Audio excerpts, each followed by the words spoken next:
So therefore, the only constant is change, and if we do not know how to embrace change, we get stuck in time warps.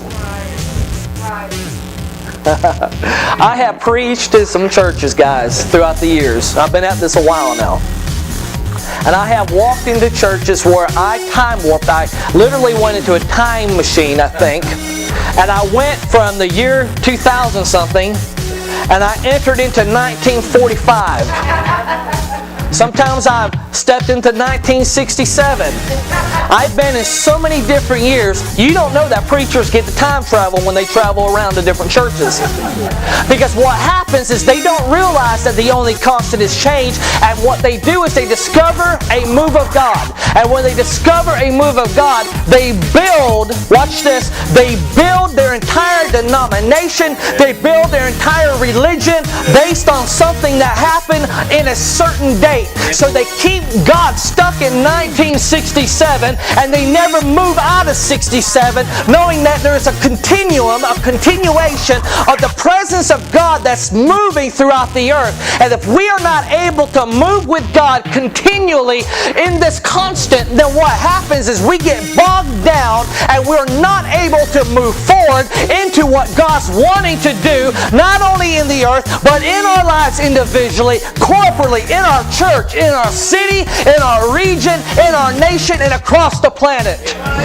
God is constant, but change is constant as well. And if change is constantly happening, the church has to learn how to move with the Spirit in order to be able to continue changing with what He's doing in the earth. Brownsville is over with. Let's go a little further, Assemblies of God, brothers and sisters. Azusa Street is over with. I'm not going back to 1906. I'm going on to 2015. I'm going on to 2016. And what that means is I have to forget those things which are behind me. I have to lay hold of what's in front of me. I have to press forward towards the mark of the prize of the high calling of God that's in Christ Jesus. He's not the God of the dead. He's the God of the living. Therefore, I'm not looking for Him in Smith Wigglesworth. I'm not looking for Him in A.A. Allen. I'm not looking for Him in Jack Coe. I'm not looking for Him in William Branham. I'm not looking for Him in Oral Roberts. I'm looking for Him in the living today, because in Him is life and life more abundantly. There are stones of remembrance that we have to go back to, which gives us the ability to know that if God did it then, He'll do it today. If God brought me out of something yesterday, He'll bring me out of it today. But that is not to live there, that's to remember from. But where we live is a totally different area of life. And what happens in the church, and I know I go to this, but it is so very important, is that we get in our lives where we start living in a past experience and we're never able to move forward because we're locked down by something that happened yesterday, and we project our past into our future, and therefore our present never evolves, it never moves forward, it never continues. That's right. In order to continue in what God's called you to do, you have to move out of yesterday and know that it has changed. It's over with. In your mind, sometimes we'll say it will never change. It will always be this way. That's the way it was then. That's the way it is now. That's just the way it's going to be tomorrow. But I want to give you an announcement this morning. The devil is a liar. Whatever the enemy intended for your destruction, God's going to turn around and use it for His good. For I am persuaded that He who has begun a good work in you, He will finish it. Hallelujah. I am confident of this very thing. I am confident of this very thing. I am confident. Are you confident? What are you confident in? Because I know that we can, I'm speaking to myself, so don't think I'm just speaking to you. I'm speaking to myself. I'm speaking to people that's watching my internet. I'm confident in this very thing. How many times do we get confident in something else? How often does something else take our confidence? If I'm confident in something, my faith is in it, my trust is in it, my hope is in it. if your trust, your faith, and your hope has not been in this very thing, then your hope, your faith, and your trust has been in something else. Therefore, you've been confident in something else. Church, I promise you that I am confident. I'm confident. I have trained myself over the years that I cannot look at what I see, because what I see is temporal. It's temporal. Why is it temporal, church? Come on. Why is it temporal? Because the only constant is change.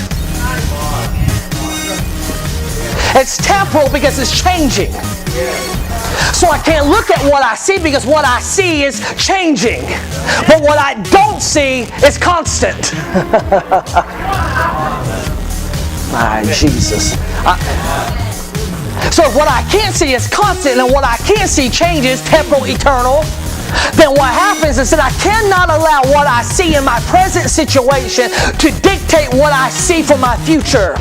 Because my future must be determined by the word spoken to me by God's Spirit, not spoken to me by the circumstances that are around me that will seek to cloud my mind, my understanding, defer my hope, take my joy, steal the presence of God out of my life. There's no way I can allow that to happen. I have got to be a person that abides in Him, that I will stand in the midst of whatever comes against me and say, come hell or high water, you're not taking me down, devil. You're not taking me down, bad thought. I believe that what He said will come to pass. And when you believe something that is a lie to be truth, I'm redundant. What does it do to you? It creates a what? A stronghold. And a stronghold becomes a preoccupied territory in your mind. It is a process of thoughts that you have exalted above the knowledge of God. And if you exalted anything above the knowledge of God, you have given a foothold, a stronghold to the enemy. The only way out is casting them down.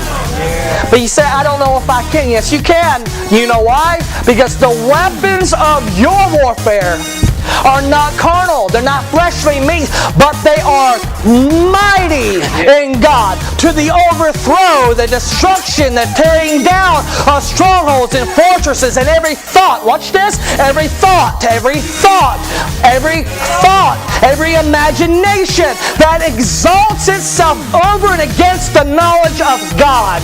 Because it's only the knowledge of God that's going to give you the ability to step back, re-examine your situation, and then move forward with the change that God's bringing in your life. I prophesy to you that this year is a year of change, not only in this body, but in your life, and in your jobs, in your family, in your city. But you got to step up. You can't be afraid of change.